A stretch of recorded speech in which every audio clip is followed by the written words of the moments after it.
আসসালামু আলাইকুম। আমি মোহাম্মদ তাহসিরুল হক, প্লে গ্রুপের আরবিক শিক্ষক। আমরা আজকে ৪ নম্বর লেসন প্ল্যান নিয়ে আলোচনা করব। এই ভিডিওটা যদি সম্পূর্ণ দেখেন তাহলে বাসায় আপনাদের বাচ্চাদেরকে পড়ানো আপনাদের জন্য সহজ হবে।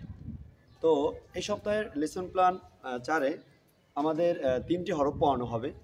একটি হচ্ছে খ, দাল এবং দাল। তো খতে রয়েছে খুবজুন, খতে খুবজুন এবং এটি ছড়া হচ্ছে খুবজুন খাই পেট ভরি আল্লাহর শুকর আদায় করি। আর দালে হচ্ছে দ্বিগুণ, দ্বিগুণ হচ্ছে হলো মোরগ, দ্বিগুণ অর্থ মোরগ। তো দ্বিগুণ ডাকে ঘরের চালে ঘুরা নাচে তালে তালে। এই হলো আমাদের দুইটি হরফ।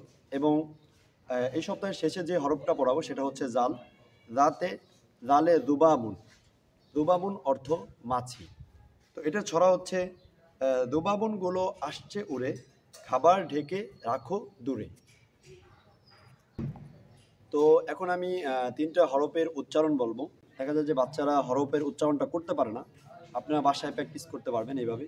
যেমন হচ্ছে খ, খ, এরপর হচ্ছে ডাল, ডাল।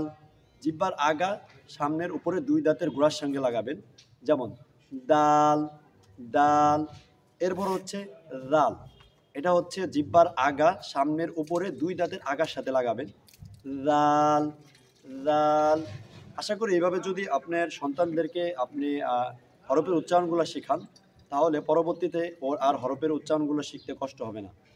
তো আপনারা সুন্দর করে ওদেরকে হরফের উচ্চারণগুলো এবং ছড়াগুলো পড়ানোর চেষ্টা করবেন। আর যদি কোনো সমস্যা হয় তাহলে ক্লাসে আমার কাছ থেকে শুনে নেবেন। আসসালামু আলাইকুম।